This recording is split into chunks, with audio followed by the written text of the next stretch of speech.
Hello and welcome to episode 35 of The Board. My name is Paul Llewellyn, I'm an Agile coach here at Boost, and I'm joined today by my fellow coaches. Kirsten Donaldson. And Gavin Coughlin, also an Agile coach here at Boost. Today we're going to talk about Agile Fluency, and in particular the next stage, what I've been calling the next stage, just to confuse these guys, I think. And so you said you were calling it the next level now. The next level. Oh okay, no, you really keep changing things. Yeah, changing it up. But I was talking to these guys earlier. I've got a team who I've just started working with over the last couple of months, and they've started to focus on business value, and I'm considering the next stage for these guys in terms of my coaching with them. We've already started to shift in certain directions, and I'm keen to talk to. I just want to have a conversation about what you think would be good directions to move in and so on, and what your experience of working with teams. So at the moment, first of all, what do you mean you've got them focusing on value, and is that focusing on business value? That's right. Yeah. So there's been a shift from kind of traditional requirements gathering to user stories, and user stories talk in the user voice, and so that really, because you've got the user voice aspect, you tend to focus more on delivering business value. You're delivering value to your end user, which ultimately is what pays your business's bills. So I'm looking at a diagram we've got up on our laptop here by Martin Fowler, called it Team's Path Through Agile Fluency. Yep. So the start of it is building code. So that would be what your team that you're working with was doing before you started working with them, right? That's right. So now they're on focus on value. The next step there says deliver value. So the focusing on the value is concentrating on getting those requirements. That's right, and getting them defined in a way that focuses on value. Prioritised. So the key thing here is getting the product owners to.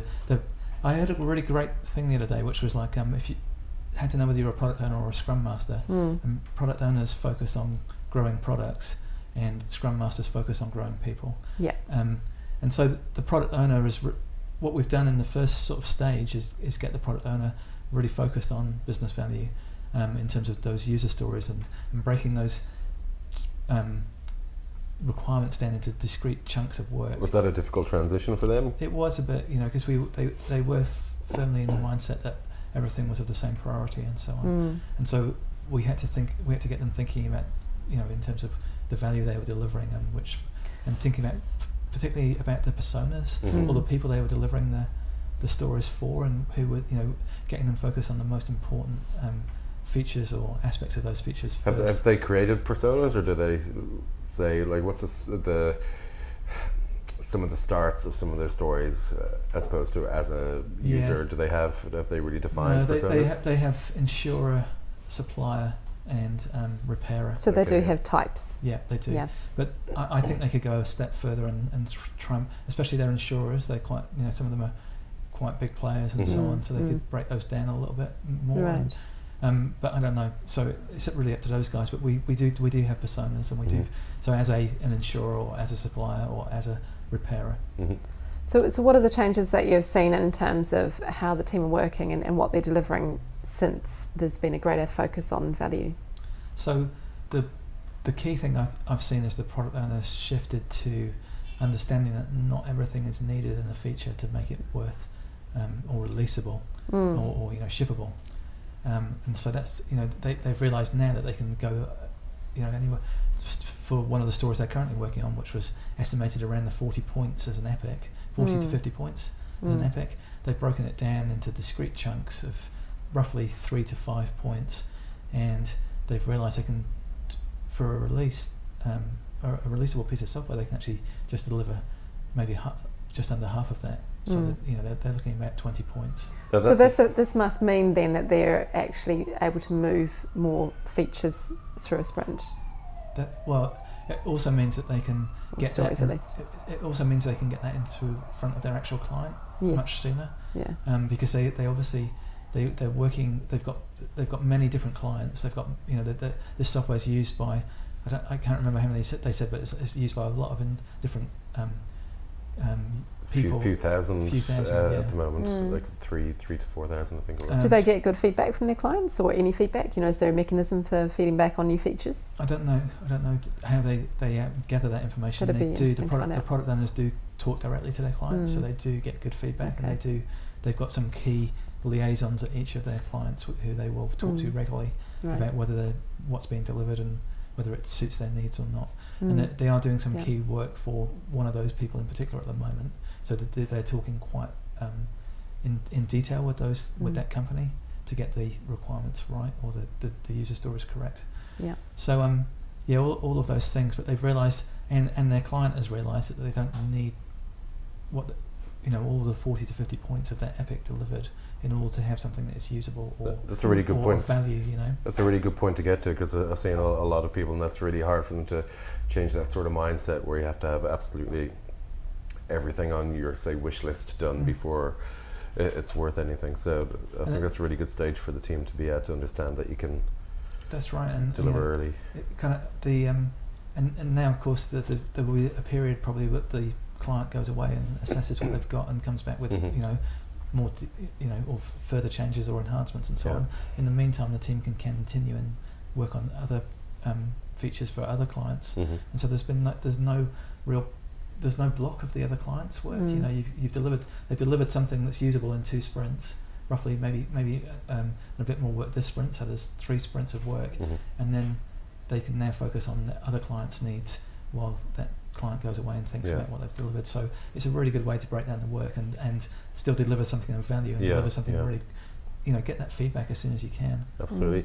So that's the stage that they're at now, which is focusing on value, and right. The next level is delivering on value. That's surely, right. Surely if they're focusing on value, they're delivering value at the same time? They are, but what's the difference between the stages? The deliver value is where you start to, you increase your capacity to deliver value. Right.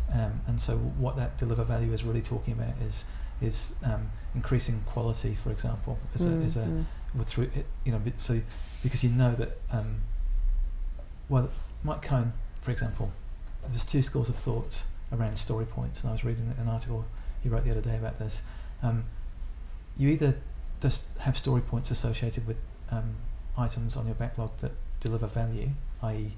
new or enhancements to features, and everything else that comes through that team's backlog is not scored in terms of size. It's just it's a meteor or a critical bug or a spike or whatever. So nothing else is sized or given.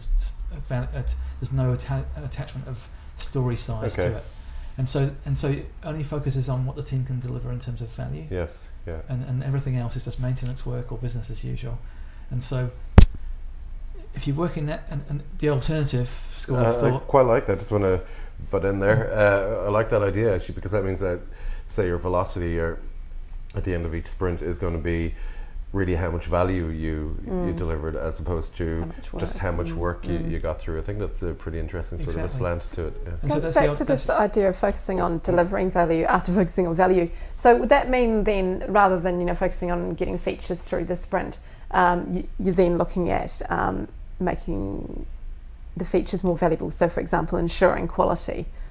So it's not just on what you're delivering; it's the quality of what you're delivering and how you're delivering it. So, that's right. And some of the problems these guys have got, for example, is to ensure quality, they've got, and a lot of software companies do this, they have a regression test, and the regression test is so long, it's days at the moment. They're working on automation. And they do that after all of the stories are delivered, or on a story basis? They do that. They basically do that in terms of releases. So they wait. They will regression test a release. So of course.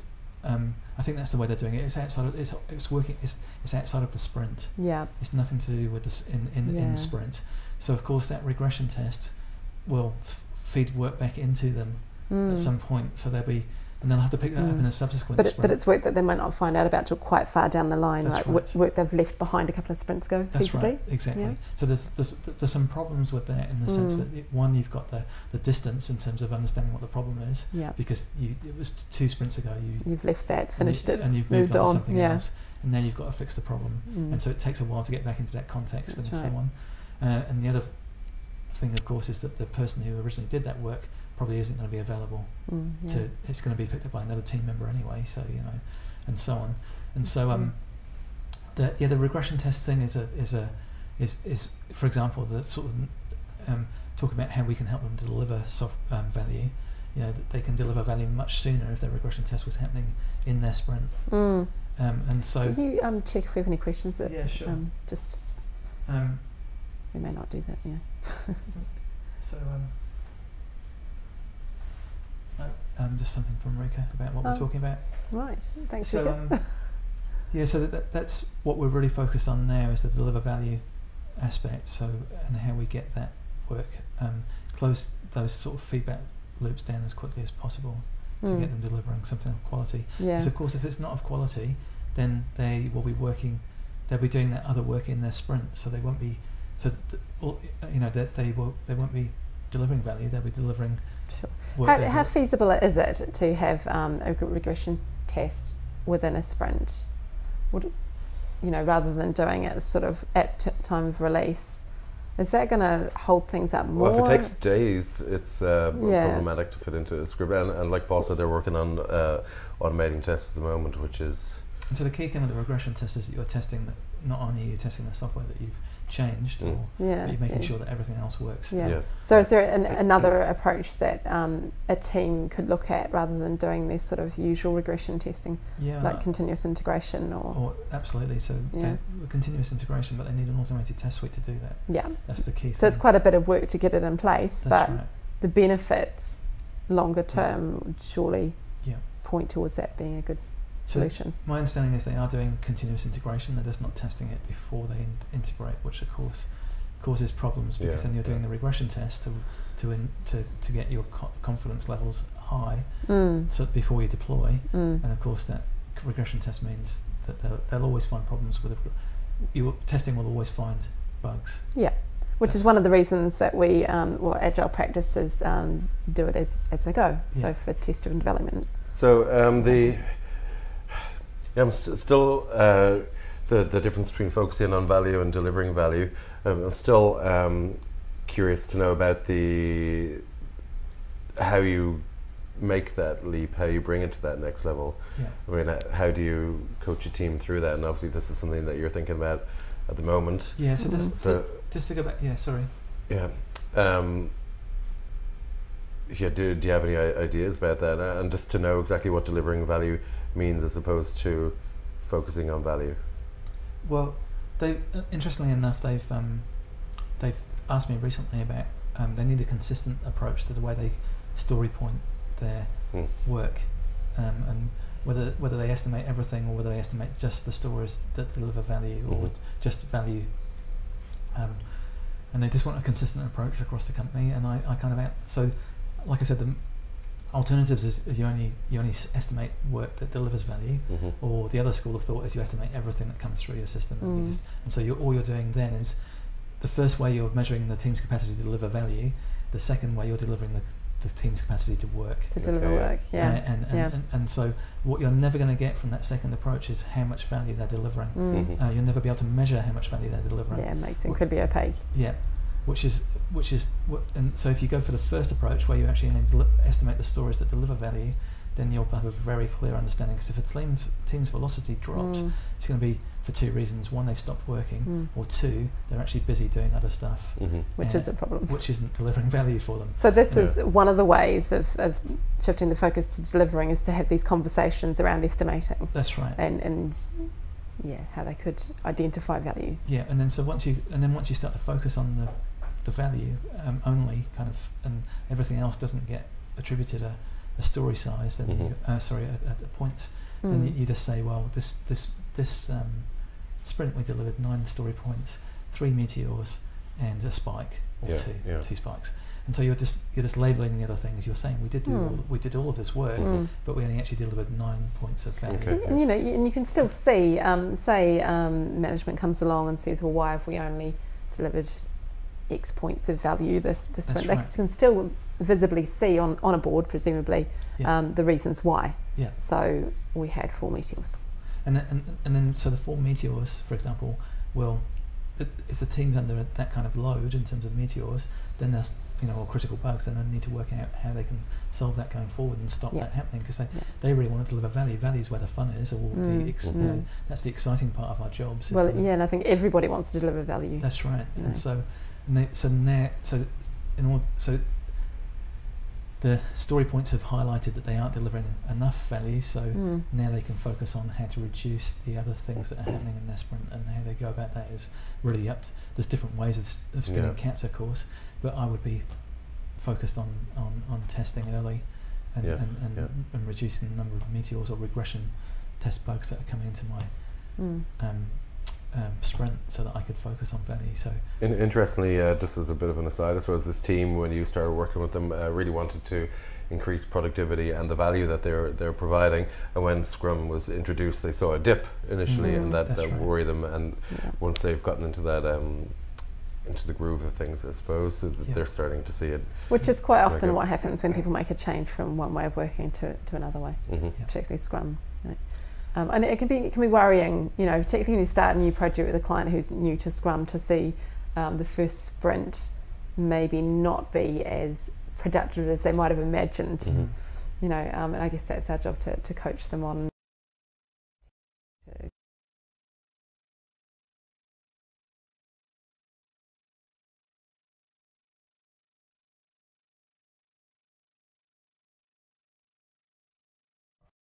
Come in from their regression tests that they have to fix, and then you've but interestingly enough, what they've done now is set up some what they call tech teams, and the one tech team is called the A team, and it focuses on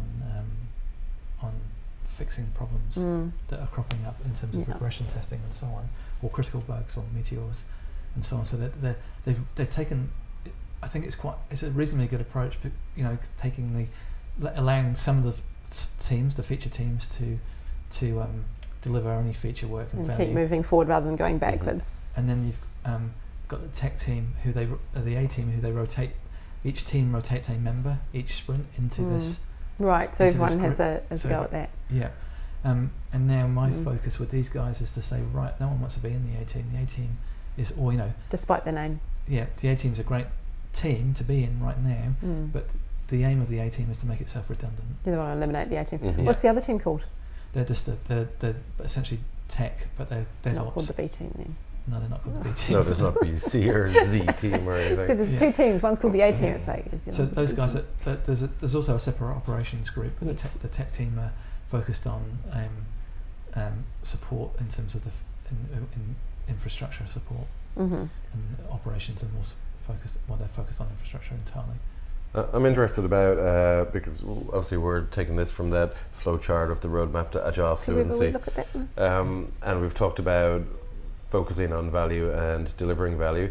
I'd just be interested to talk, because there's 4 stages, and we'll pop a link up to this afterwards. Yeah, we'll put a link up to the diagram afterwards. And the next 2 stages are optimize value and optimize for systems.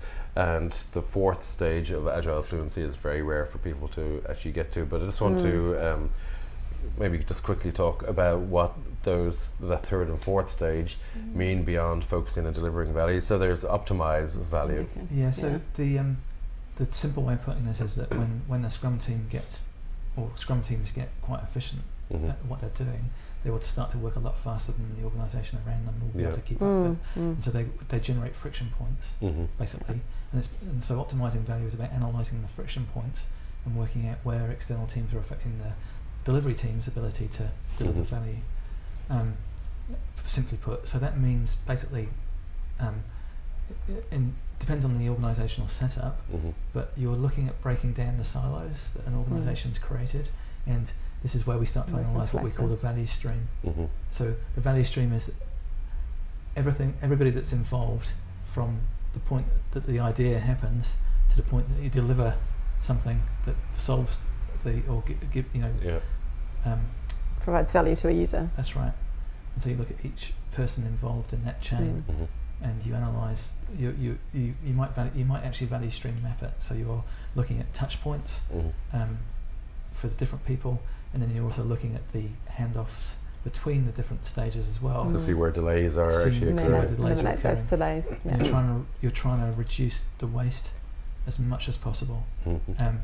And so that's specifically on the teams that are affected, or so that's the immediate touch points for the Scrum teams usually that you start to optimise that value delivery on. So you're basically say if you have a separate operations team that are sitting outside of the Scrum teams, then you will start to optimize how you engage with or how the Scrum teams engage with those operations. And what this particular organisation have done is they've got a DevOps team, which is their tech team, who liaise with the ops team to get things set up in time, like in different environments and so on, for the teams to test it and so on. So that's sort of the next stage of optimizing value, and that takes that still hasn't changed the organisation as a whole, though. That's just changing the delivery of value. And so optimizing the fourth stage then. And so that kind of hits the program level. That's just the ceiling of that is the program level, and then the fourth stage is really when you're going up higher into the executive level, I guess. Optimizing the entire system, basically. And optimizing the way that they request work to be done, and educating them to understand how they can best get, how they can get the best out of their delivery teams. Yes. Would these 4 stages of Agile Fluency, would they apply more to enterprise organizations, or would it be any sort of an organization? I don't think so. I think a lot of organizations, regardless of their size, are set up along quite traditional lines. It would be, well, it certainly seems to me that it would be easier to gain complete Agile Fluency in a smaller company than a larger company. But they would still need to identify the changes they need to make in order to achieve that. You're right, I think it would be a lot swifter. It's always going to be swifter when you're sitting around together and you can just communicate by shouting across the room. Yes, right? So for example, the Scaled Agile framework, they call the third stage is where you create your Agile release train. That Agile release train is entirely focused on, it's everybody that's needed to deliver that particular product or program. And then the top level stage, or the fourth stage in the Scaled Agile framework, is what they call the portfolio level, and they specifically talk about the House of Lean, for example, which comes from the Toyota production system, and they specifically talk about how companies need to grow people, and then people will build or grow products, and so on, and they're essentially focused on educating the management to become leader teachers. And have that leader-teacher kind of mindset where their expertise is needed and warranted. It's just the way that they spread that expertise and share that expertise with the people who are building the products or delivering. I was reading a few things this morning, and I see there was a talk over in the Rally conference in Washington at the moment called "Scrum is Dead," which obviously quite a controversial title and something that I'd like to see, so I'm hoping they post up that talk. It was talking about working beyond Scrum, wasn't it? Yeah, and it's talking about the fact sounds that... a bit dramatic. But well, you see teams that are using Scrum, they have a rise in productivity and, rise in team morale and everything's great. But then a lot of them reach a point, possibly a stagnation point, where things actually start to drop off a little bit. So what do you do beyond Scrum? And that's an interesting idea. Well, it's something we've been, looking at over the last 6 months with one of our teams here, isn't it? And I don't think we've come to any conclusions. No, but when we do trainings, a lot of the time we talk about Scrum a lot because people are completely new to Agile, and Scrum's a really good way of getting that idea across to people. And I think Scrum is a really good, like you've called it quite a few times, a set of training wheels. In fact, you have a great way of drawing the Scrum process where it actually looks like a tricycle with training wheels. Very impressive. Looks like Cartman riding. Yeah, that's right. A tricycle. Yeah. And Scrum is really great for that. And sometimes I think teams who want to be agile jumps into Kanban possibly too quickly because they don't fully understand, and they need a bit of a framework to help them be agile, I suppose. So that's something that we're looking into. If anybody out there has any great ideas about how to coach a team who's reached that point where they're starting to look beyond Scrum, I'd be really interested to hear that stuff. Yeah, I mean, we've been thinking here about what next. Yeah. With that particular team, other teams, newer teams, are still working with Scrum. Yeah. The advantage for me of Scrum is that it's a very set group of activities and roles that's very simple to follow. Yes. Yeah. And because the same thing happens during each cycle, it's pretty simple for everyone to get on board with. I don't think it's simple for everyone to master it straight away, but it is really simple to understand at the outset. Yeah. And Gav and I had a conversation last time, which was about, we were talking about Scrum versus Kanban, for example, and you know, the Scrum approach is really, we build a lot of new products here. We work with a lot of new clients who are building, innovating. Especially recently, and Scrum works really well for that because you know, it's an empirical process. We can test something out, we can test ideas out for the client, and they can see whether it works or not. We've always got that constant check-in, whereas I think Kanban is more suitable to something that's gone into a business as usual state, maybe, or I think so as well, because it's really just helping people to focus on, well, my understanding, prioritization and moving things through the cycle, rather than taking those set points to reflect and test with users, for example. That's right. Actually, I think we're running out of time a little bit. 5 minutes. We've got 5 minutes, but I do want to explore this beyond Scrum idea a little bit more. So perhaps that's the title for another episode of the board. So I know a lot of organisations that it's finally got to that stage now where a lot of organisations started experimenting with Agile by having Scrum teams, and then, you know, they either created more Scrum teams or it kind of died. But you know, usually most organisations we know if they've experimented with a couple of Scrum teams and they're at that stage now where they are moving beyond Scrum, and it doesn't mean necessarily Scrum isn't appropriate for their teams still. It's just that you need different ways of you know, I was going to say control, but it's the wrong word, but process. And on the flip side, I've seen a lot of teams, and recently was talking to a team who they brought on Scrum, but they actually got rid of the bits that they found difficult, such as retrospectives, and well, it was obviously terrible. You know, these people had some problems within their Scrum team. I said, "Well, are you guys addressing these in the retrospective?" And they said, "Oh, we don't do retrospectives." So, and that's it's very, very hard to address problems if there's never a place to sit down and look at them and identify them.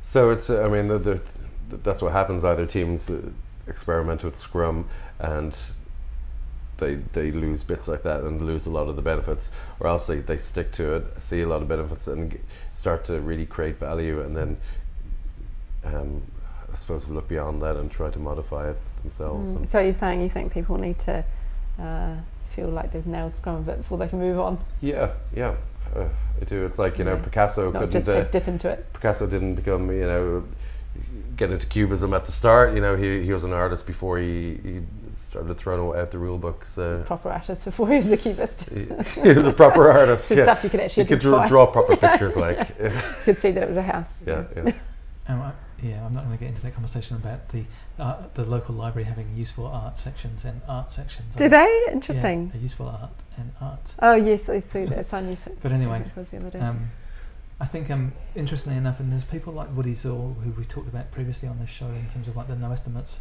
movement and the mob programming. They've moved well beyond Scrum. You know, they do use a Kanban type system to flow the work through this. So they're focused on flow. And so I think Kanban But it depends on what you want. I mean, you're saying their focus is on flow, like, and then another team's focus might be on quality. That's right. You know, I mean, and what they found with the mob programming is they get ultra high quality because they're all everybody's involved in building.